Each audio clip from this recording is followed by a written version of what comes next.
Hi everyone, this is Folk Project Television, and I'm your host, Joe Guzzo. Have a really great show for you today. We have the guest star, Dave Vargo. He's going to spend some time talking with us, and we're going to hear some of his original music. So stay tuned because we're going to have a really great show. One thing I do want to caution you about. We had a little problem with the sound quality, so you might hear some background noises or echoes. Couldn't get rid of it, so we're just going to try to make do with as best we can. So here we go. We're going to start the show right into the interviews. Thanks so much. Everyone, I'd like you to meet Dave Vargo. He's going to be talking to us a bit today and giving us some of his music. Hi, Dave. How are you? I'm doing great. How are you? I'm well. I understand that now that the voting is all done, thank God for that, we can get back to some semblance of normal and stop seeing all these ads on TV. Yeah. Let's hope. Yeah, right. So we'll see how long it actually takes to count everything. Yeah, I know, right? I know that even though the election is behind us, the pandemic isn't, and I know that it's hit everyone in different ways. How are you and your family doing? Yeah, we're doing fine. I think like everybody else, there's adjustments to the new norm, the new paradigm, and but we're healthy. I mean, which is the main thing, and we're working. So we didn't have to worry about losing jobs or unemployment or things like that, and so overall, pretty good. And musically, things aren't as robust as they used to be, but. Mm-hmm. At your home, it's you and your wife, and you said you My have wife a and pet. I and an almost 14-year-old corgi. She'll be 14 on Saturday. The children in the family, yes. No, just us three. Yeah. How are you guys doing with all this? We're hanging in there. My wife and I are, it's just the two of us. I have a daughter and grandkids, but they're out on their own and a little over an hour's drive from me. And of course, we haven't seen them since, I guess around the holidays, Christmas or New Year, somewhere around there. Wow. We miss them terribly, but we're doing what's right for both them and us. And Good. Better be safe. Yeah. And I understand that you do have a day job. Can you tell us about it? Sure. I'm a certified financial planner. I own my own business, and it's kind of a boutique business. We deal with a limited number of clients, but in these interesting times with the gyrations of the investment markets, we've been very, very busy trying to manage our clients' expectations and their wealth. So. How about staying safe? Have you had any challenges being safe? No, knock on wood. It's been good. I go to work every day, but there's just a limited staff, and everybody adheres to proper safety etiquette. And I guess having done some live shows this month, you notice some things that worry you a little bit here and there. People still have that inclination to come up and want to shake your hand after you're set and pat you on the back. No scary calls yet. Oh, that's good. That's good. I know I have a few pet peeves, and luckily I don't go out often enough to really be affected by it. I go pick up my groceries. That's about it. And that's one of those, I order stuff online and just go to the store and they put it in my trunk. So I really don't have any contact with anybody at this point. Right. So how would you like to give us a song? Sure. All right. I believe the first up was going to be a song Without a Fight. Without a Fight, yes. It's the it's a track off my most recent record, which is not that recent anymore. All right. Well, I'll tell you what, I know that you probably talked about it as part of the intro to the song, so why don't we just get right to it? Okay, great. No, this is Without a Fight. This was the song that was the last one that I wrote for my most recent record, which is not that recent anymore. It's been out for over a year. My wife and I had gotten away for a long weekend up in Lenox, Massachusetts, and it's this time of year, so the World Series was on TV every night, and it was the year that the Red Sox won, so being up in Massachusetts was somewhat appropriate. The downside was that there was no fast forward on the commercials. At home, I would typically watch a game on delay and fast forward through all the commercials, but there I couldn't do that, so I was kind of subject to all of the politicalness that was going on, both local and national stuff, just the fighting and the nastiness and the mudslinging and things, and it's typically things that I would try and avoid paying attention to, but couldn't there. So I think a lot of that fed into the lyrics that I was writing at the time. This is Without a Fight.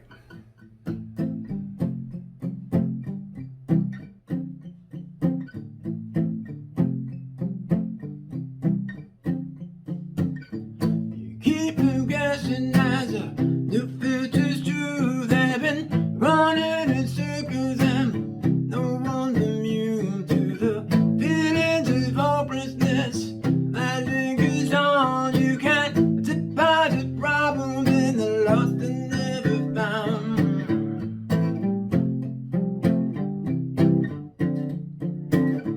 You keep on pushing, but you're back where you were before this whole thing started in that not so perfect world. Now they're changing over what's touching you, going faster and faster, turning lies into the news. You've been searching for that someplace, somewhere where you can finally set things right. No more timid, bright-eyed moments that going down without a fight.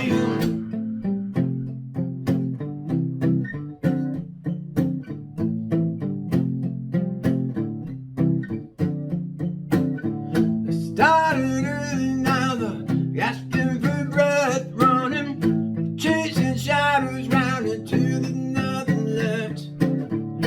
Won't be witness to the shadow grave is dug. It's just a fitting ending now. The life's been boarded up. You've been searching for that someplace, somewhere where you can finally set things right. No more timid, bright-eyed moments like going down without a fight. You've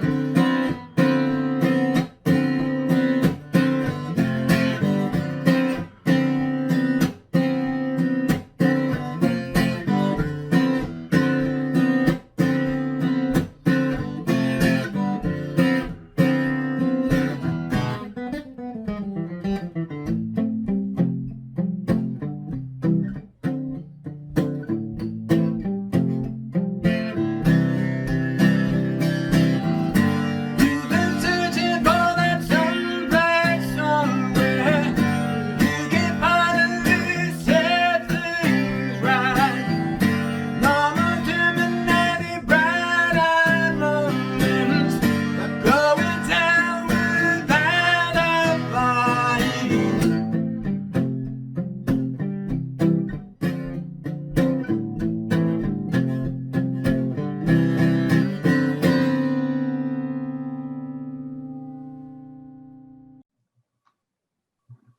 You know, I've listened to this song, and as with all your music, I found it very interesting. You know, the way you get inspiration for everything has been of interest to me, and you know, I guess we'll talk about it a little bit later on. But right now, I would like to talk to you about some of the big name acts with whom you've worked. Could you share us some tidbits about some of those and how they happened? Sure. Yeah, I mean, I was lucky enough, often enough, to be in the right place to work with some very talented people. Bonnet Shepherd being probably the first known name that I did some work with. person that I spent the most time with was Whitney Houston. That was a longer period of time. And kind of interspersed with there, between the acts, I did work with a number of people, Phoebe Snow being one of them, another prominent name. So I've been very lucky to work with some very talented ladies. And so, it all started with Vonda. It was just, she was from California, she was out there, she was unknown pretty much at the time, except for local. And then she had a steady show, I forget the name of the bar. And I went to the bar just not to see her, but to see her drummer, who I knew from college. And I struck up conversations, and I said, I'm in California, I can stay here if I get work. And it just so happened she was a guitar player, and it kind of worked out. And I really liked her style, what she was doing, and kind of went from there. And most of the time I was playing with her, she was still just a struggling singer. She wrote songs, but mostly she did cover, R&B covers, her own version of those songs. But so, the shows that we did and the minimal touring that we did was very, low key.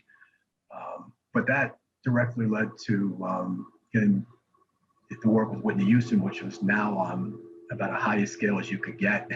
I think the first live show I did with Whitney was at Madison Square Garden. So we went, from playing, if we were lucky, to 100 people or 200 people with Vonda, to playing to whatever Madison Square Garden holds, 10,000 people. The big step up in room size. I guess so. And pace and pay. But it was fun. I mean, it was, definitely more fun working with Vonda and Phoebe than working with Whitney, just from a musician standpoint. Right. Whitney's people were very demanding on keeping everything like the records. They're pretty much, when you did a show with her, it was very predictable. It was the same songs every night, the same order every night, the same way every night. And if you added any accent of your own, you got notes from the musical director saying, please don't do that. So after, a couple of weeks of that on a tour, it gets it's a little boring. It's almost like any other job, except you're in a different room, albeit a big room, on a nightly basis. But musically, it was. Well, we all got into music for different reasons. I'm curious, what was it that got you involved, and how old were you when you started? I started officially playing guitar when I was 8. My mother tells me I started begging for lessons at around age 5 or so, and nobody would take somebody that young at the time. And I don't know what started. I mean, my mother always had music playing in the house, and most of the TV shows that we watched at that time were musical variety kind of shows. Just seeing that, and I was always attracted to the guitar and also drums. I mean, I was always banging on things as a kid, and I think my parents saw the guitar as a lesser evil than being a drummer, so we kind of pursued that, and it's been in my life almost ever since. I've taken a couple breaks from it, but for the most part, that's been attached to me on a daily basis for a long time. Now, I know you do a large number of songs. What's your favorite one to perform? You know what? I think it really depends on the night and the audience. I think, recently I've enjoyed probably performing the new ones more just because they're new and you haven't played them that frequently. But I do this virtual show on Tuesday nights. That's a live broadcast on Facebook. And we're now on our we just had our 32nd episode. So we're doing it for 32 weeks in a row. So not quite since the beginning of the pandemic, but pretty close. And I started off by saying I'm going to do 2 original songs every week, and I quickly ran out of songs because with only 2 albums of material, it didn't last very long. So I started throwing covers in there. But it brought me back to also playing some of the songs off the first record, which I haven't touched in, probably years. So I think sometimes even the old songs, just to go back to a new, kind of brings them up in your list again as far as what you like to play, and you also end up playing them a little bit different, which is kind of nice. Now, I'm going to ask you for another song, and I believe you gave us a copy of Empty Space for your second. Yes, that's correct. Yeah. All right, so why don't we give it, I believe you gave an intro on that video as well, so why don't we let that go now? Right. Sounds good. Thanks. So I'm getting ready to go back into the studio to work on album number 3. So I've been writing some songs, and I got about half the record written at this point. We're going to start recording in a couple weeks. This next song I'm going to do is one of the newer ones. It's called Empty Space. And I guess, I started writing this song from trying to deal with grief and grief that I've seen other people experience. I don't want to say much more than that, probably. But hopefully the song speaks for itself.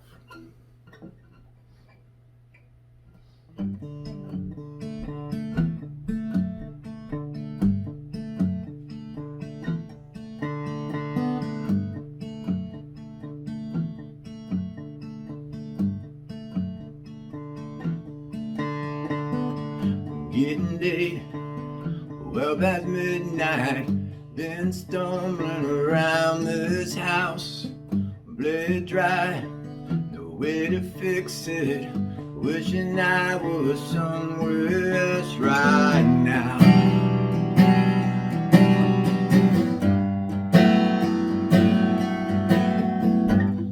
Too much, it all is different. Working hard to forget my name. The last call, nowhere to hide.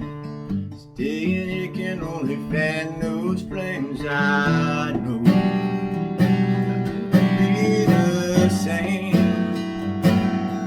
Yes, I know it'll be the same.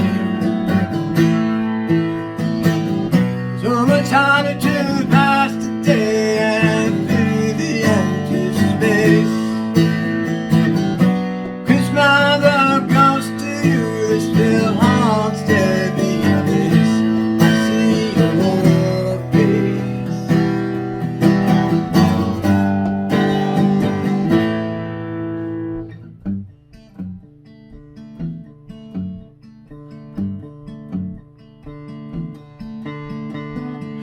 Let it stop, don't wanna waste this. Feeling you inside these bones. It's quiet now, can't hear your footsteps. Never felt so all alone like this. Don't let it fade, not like this. Never let it fade. So much harder to pass the day and feel the empty space. Could smile the ghost to you that still haunts every place. I see your face.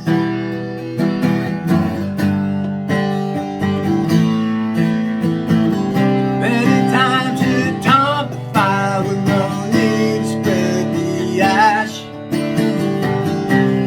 Down and find it off before the whole thing crashed.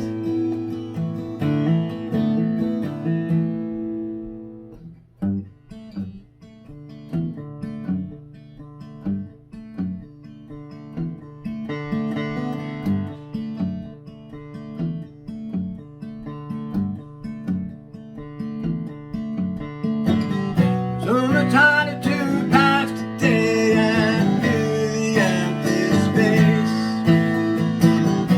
Could smile the ghost to you that still haunts every place. I see your face.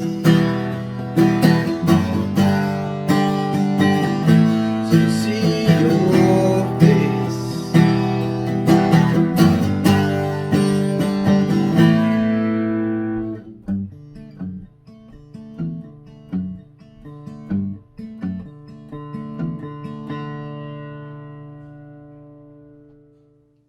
And the hits just keep on coming. Here's a bit of fantasy for you. If you had an opportunity to work with anyone, any musician at all, living or dead, anywhere in time, from way back when to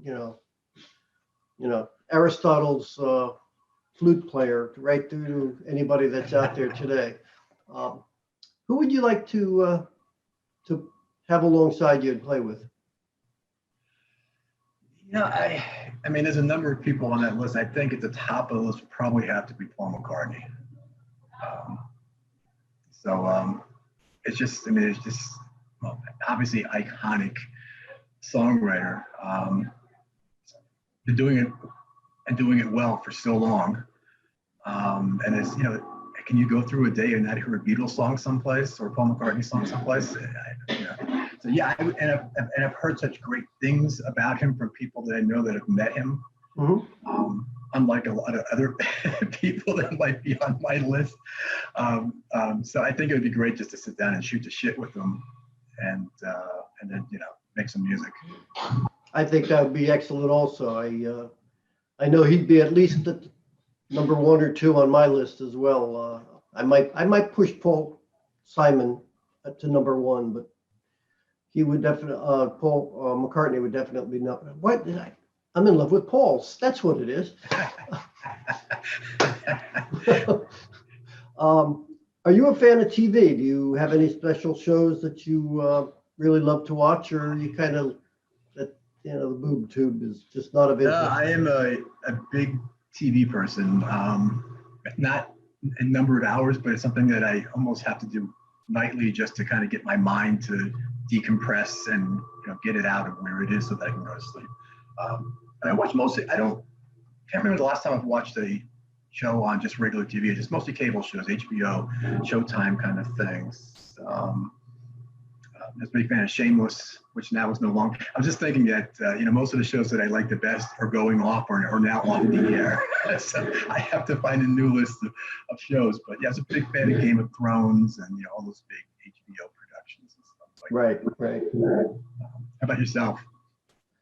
My wife and I have gone to the dark side. We're watching a lot of stuff from other parts of the world. We're watching television that comes to us from Great Britain, Canada, Australia, New Zealand. We're watching a lot of Acorn TV and BritBox. So okay. We like a lot of that. And of course, we have favorite shows that are made right here and homegrown. But more often than not, we'll tend to watch shows we've never seen before. And with all the stuff that's out there right now and the limitations that currently exist in getting new shows out, I figured the old shows that come from other countries are, they're fresh and new for us. So it makes a lot of fun. Nice. I have not checked those out yet, but I'm starting to run low, as you said, without new shows coming out. Exactly. Looking for other avenues to pursue. So. And I know that people love to give advice. It seems like you can't avoid it. People just have to tell you what they think. And I know not all advice is good, but what do you think the best advice you've ever gotten might be? It's an easy answer, and when you hear the answer, you're gonna be like, it's the most obvious answer in the world, probably. But I went to school for music, and one of my first professors, who had been a traveling road musician before he came in to teach, was, always be prepared and always be professional. He says that you can't wait until you get the gig to hone up on your skills. Your skills have to be honed up prior, because if you're in the right place at the right time and you don't have your skill set, you're really not in the right place, because you're not going to get the gig. And then once you get it, be easy to work with, be there early, stay late, and work hard. And it all sounds obvious, but I book a lot of shows locally, and I wish to say that everybody did that. So many times we have an 8 o'clock show and it's 5 of 8 and the talent's not there yet. There's been no sound check, and and I'm just like, this is not how you get ahead in this business. Definitely not a good thing, that's for sure. And I think that was partially secret to my success. I mean, I was willing to do those simple, seemed like obvious things, and a lot of other people just didn't think about it. yeah, I think when I was in the business world, I worked for a number of large companies, and it would drive me crazy if someone would set up a meeting, and then that person who set up the meeting would be late. It drove me nuts. It absolutely drove me nuts. And they were the star of the show in that case, and it basically falls into the same category as what you just said. So, how'd you like to give us another song? Sure. If you're willing to listen, I'm willing to give it to you. And well, I think we should have known by now, huh? Yes. We're going to listen to a song with that title, folks. Here we go. I'm going to do another new one. This will be also on the upcoming record once we get to it. It's called Should Have Known By Now. I don't have any good stories or any backline about this song. As always, the chords and the melody came first, the words came second, and there was no theme or anything I was trying to write about particularly. We just kind of came together over time, and which happens pretty frequently for me. And oftentimes I won't know what the song's about until much after the fact. And we're not far enough after the fact yet for me to truly know about this one. Maybe you guys can tell me.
Another great song. Thanks so much, Dave. I do have I do want to bring up a little bit about yourself now. I'd like you to talk about yourself rather than the music and um, your. Let's look at your creative process. When you come up with new music, is it words first, music first, both at the same time, uh, a little bit of each? It is, I would say, 99.5% of the time, it's the music first. And the words are something that I definitely struggle with. I'm just finishing a song now that I wrote the music. The words, I'm sorry, that's Bella you hear in the background. That's great. Everybody gets a voice. Guys, Everybody gets to have a voice.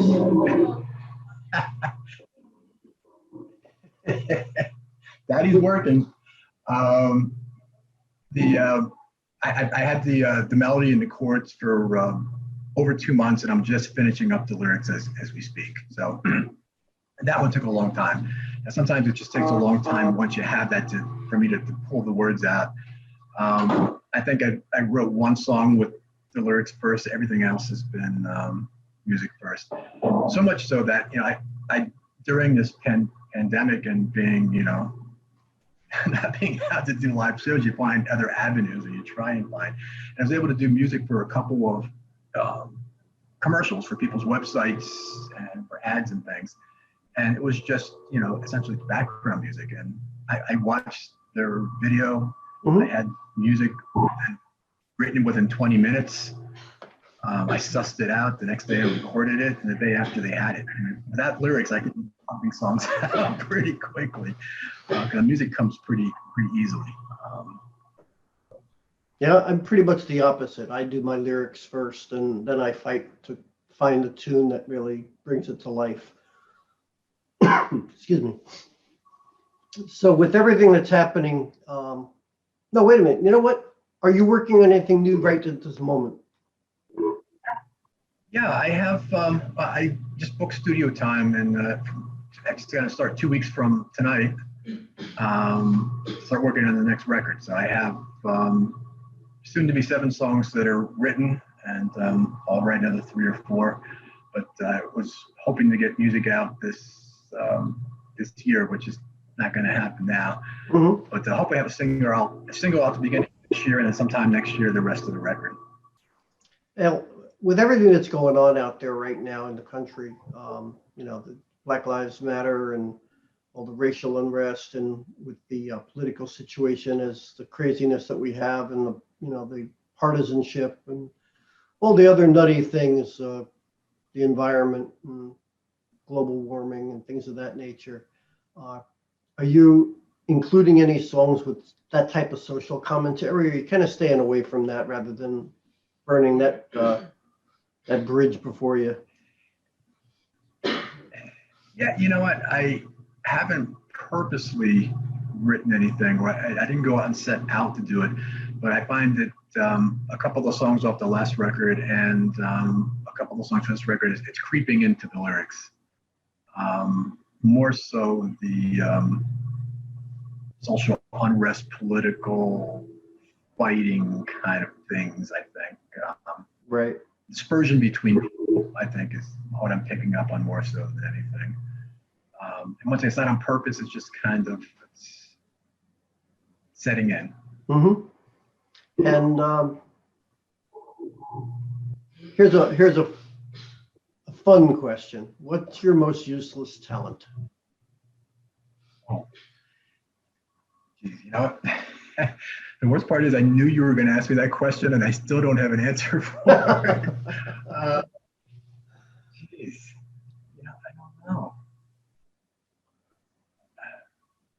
I don't know. I wish I had a witty, great.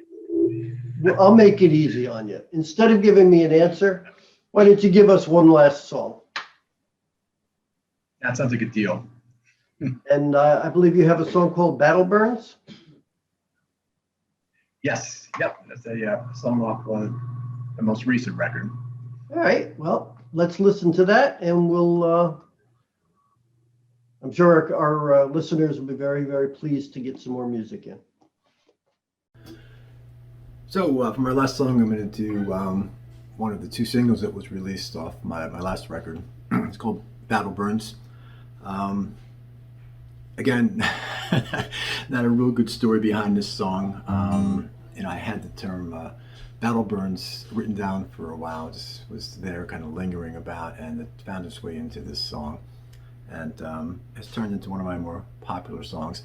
The one good thing about Spotify is that it's real easy to see what songs people like more than others, because you have numbers as numerical measurement, and I think this is my third most popular downloaded or viewed or played song. So anyway, Battle Burns.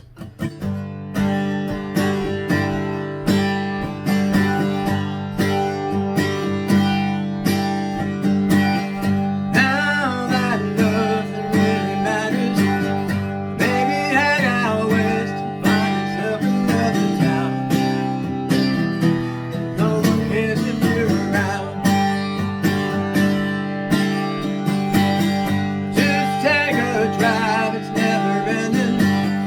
Makes it easy to keep on pretending you're alive. Not too broken up inside. Waiting around until you get your turn. See the fires wage and the battles burn.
Felt this way since you can remember.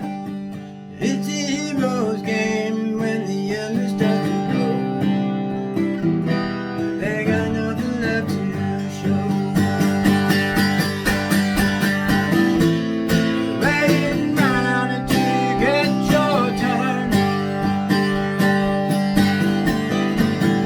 To the fighter's wage and the battle burn.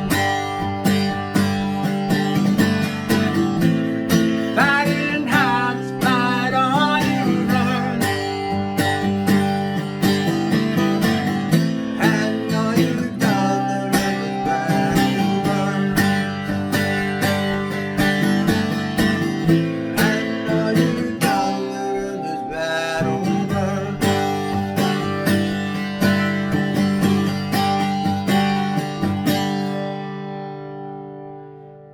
Thank you so much for listening. Ladies and gentlemen, that's it for the show today. Dave, thanks so much for being on it with us. I appreciate your time. I appreciate the stories you told us, and certainly appreciate the music. Great music. I appreciate that.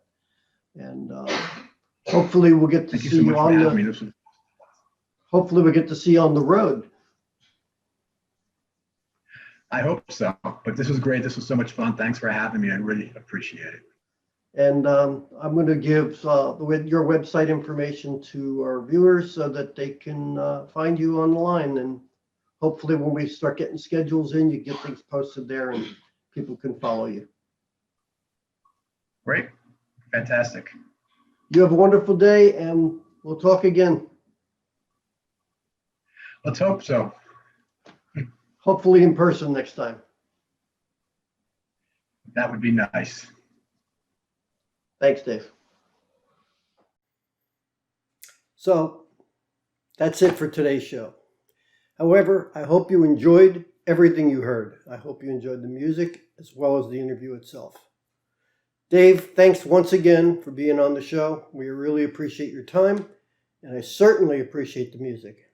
And I look forward to seeing you out there in the real world at some point in the near future, hopefully. We'll keep our fingers crossed on that. And I'll be looking forward to hearing your new album as it comes out.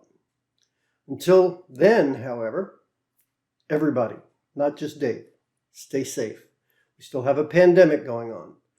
Maintain social distancing. Wash your hands as often as possible. And wear a mask whenever you go outside. Everything will be all right. Take a deep breath and be calm. And we'll see you on the other side of this mess. Until then, just remember to listen to plenty of music. Enjoy yourself. And, as I always say, please keep peace in your heart. We'll talk to you next week. Thanks for watching. Bye.